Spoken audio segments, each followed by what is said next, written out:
Another day, another creator calling out Marvel for treating them like shit. Must be one of those days that ends with Y. Yeah, that's pretty much it. Because as I've stated here a couple of times, and that the information is out there right now, Marvel has built $1 billion franchise with the MCU and a lot of other things. And the thing about it is that the people who actually created this are not the ones getting any kind of recognition at all. Everybody acts like, Kevin Feige is the genius who did this. Kevin Feige might have been the guy who was, putting everything together for the MCU. But he was not the one who created Iron Man, Captain America, all these other characters. He's not the one who created these stories that actually came in there and had some kind of recognition to them. He didn't do that. The creators did, and they don't get any kind of decent treatment from Marvel at all. Marvel makes billions and barely pays them anything, and then even worse, doesn't even want to give them any kind of recognition at all. This is exactly what keeps happening. You saw Rob Liefeld talk about it more than once, and it's continuing on. Well, now the co-creator of Ironheart, yes, that Ironheart, is coming out and speaking about how Marvel has been shortchanging creators. Let's dive into this article here from Bombing into Comics. Ironheart co-creator slams Marvel Studios for shortchanging comic book talent. The compensation model hasn't kept pace with the success. Okay. Ahead of the upcoming premiere of the character's Disney Plus series, a veteran artist and Ironheart co-creator Mike Deodato Jr. has added his voice to the growing chorus of comic book creators who have found themselves fed up with Marvel Studios' refusal to properly compensate the writers and artists whose works helped establish the MCU as a multi-billion-dollar enterprise. Now, not every creator is lucky enough to get themselves a deal where they get a substantial money for what they have done, and they could be good, they could build their own thing. Not all of them are like that. A lot of these creators go to these companies because it's Marvel, it's DC, they want to get in there, they go, and what they end up getting is a serious slap in the face when they come to realize how much these people don't give a bloody hell about them at all. It's not pretty at all. So it's one thing to say, well, okay, I want to do A, B, and C. It's another for it to actually turn out to be something pretty damn horrendous when you do it. So I tell people, be very careful.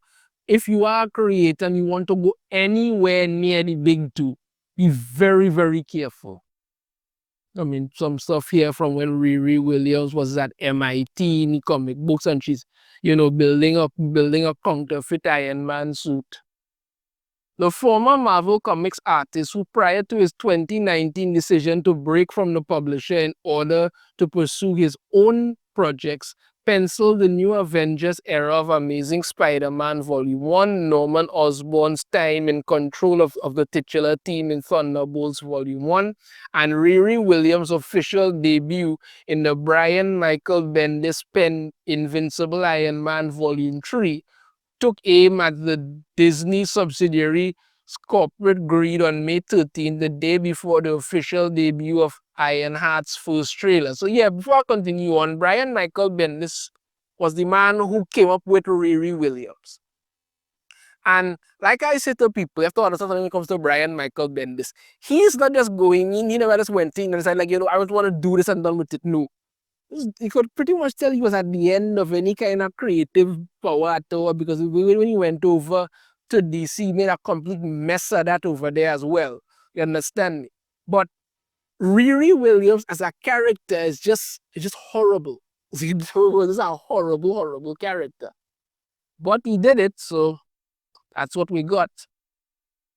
Taking to his various social media accounts with his thoughts, Deodato Jr. shared a Disney Plus hosted teaser of said trailer. He talked about, how as a comic book artist, there are few feelings more satisfying than seeing a character you helped create come to life on the big screen.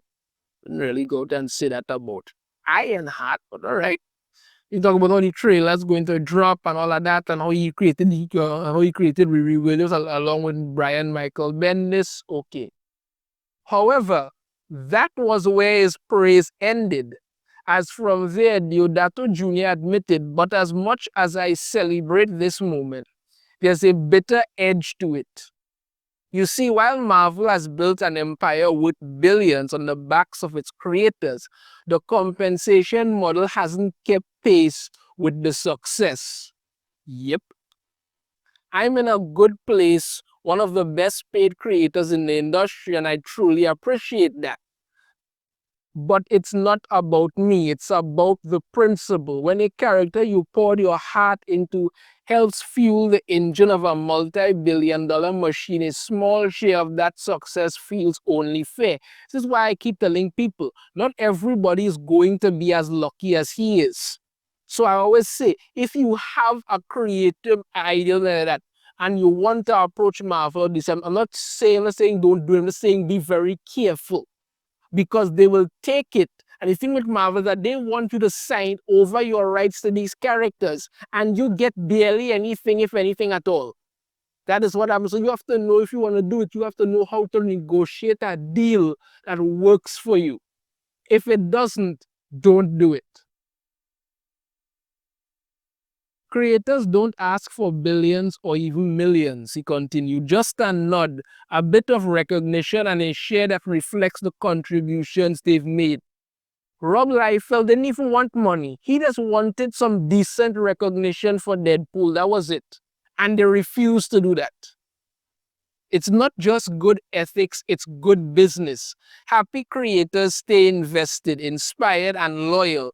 But when the business side doesn't match the creative investment, creators naturally drift towards projects where they retain control. Yeah. Where their work can lead to lasting financial security. And remember, these people, as creators, have to make money to live. And when they are giving you billion-dollar ideas and you're giving them nothing, that is not going to work.